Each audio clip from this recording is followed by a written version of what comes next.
Tokyo Game Show 2009.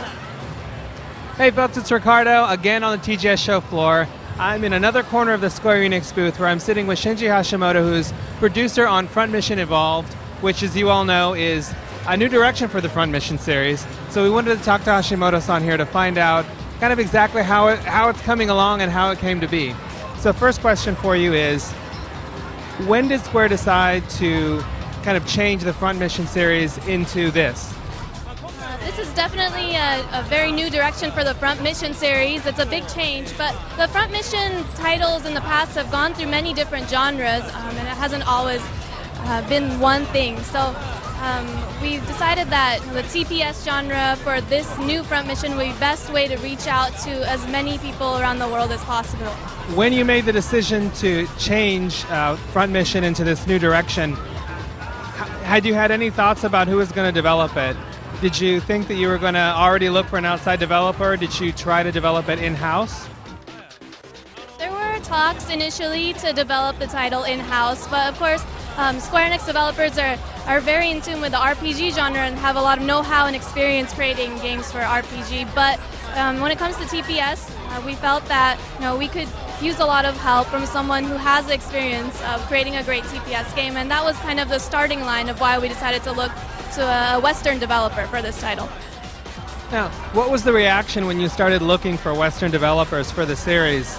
Did you find that there were a lot of people interested, or were there people that were actually intimidated by taking on, kind of the evolution of a beloved Square franchise?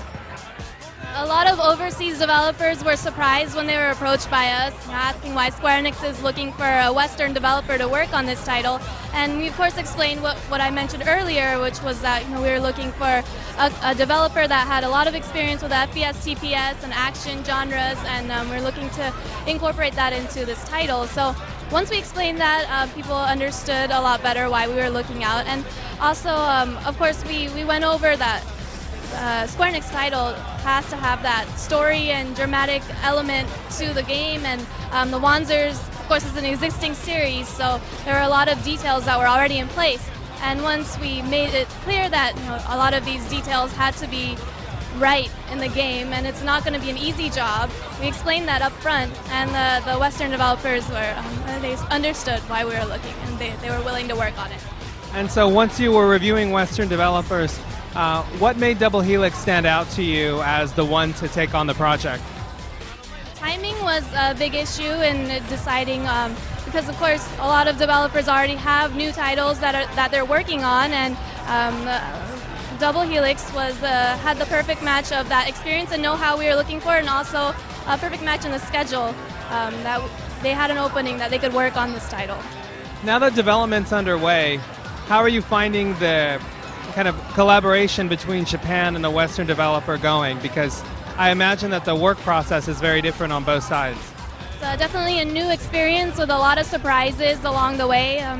The way that the Japanese development team works is basically one of the things is that there's a scrap and a build method where we break things that we develop to start anew from there and move on to the next stage.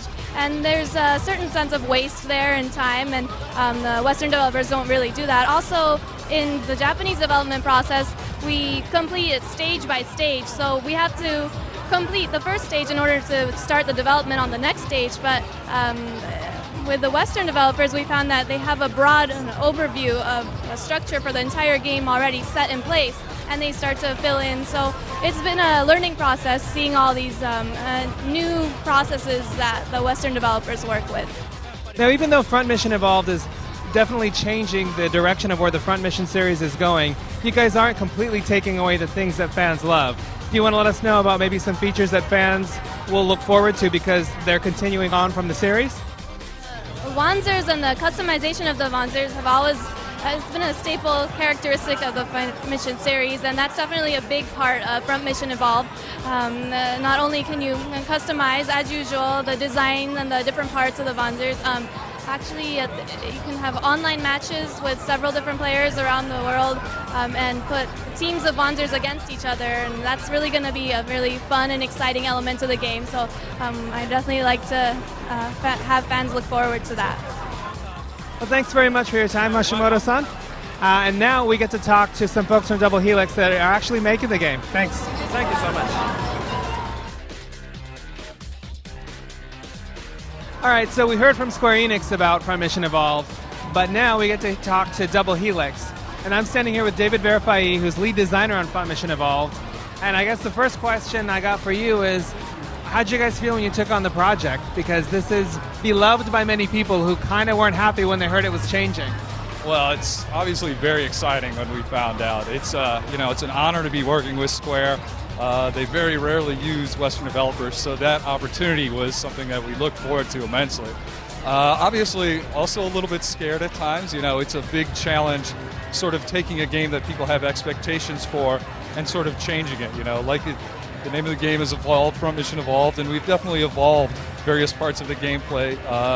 Trying to make it more of an action game, a game that'll appeal, I think, to a broader audience than the previous Front Missions games. Now, the whole process of evolving it wasn't just directives from Square and it wasn't just ideas from you. Tell us a little bit about how that collaboration evolved. Yeah, no, the collaboration with Square has been great. I think sort of the high-level direction was brought to us by Hashimoto-san. He sort of had the idea of taking Front Mission, turning it into an action game.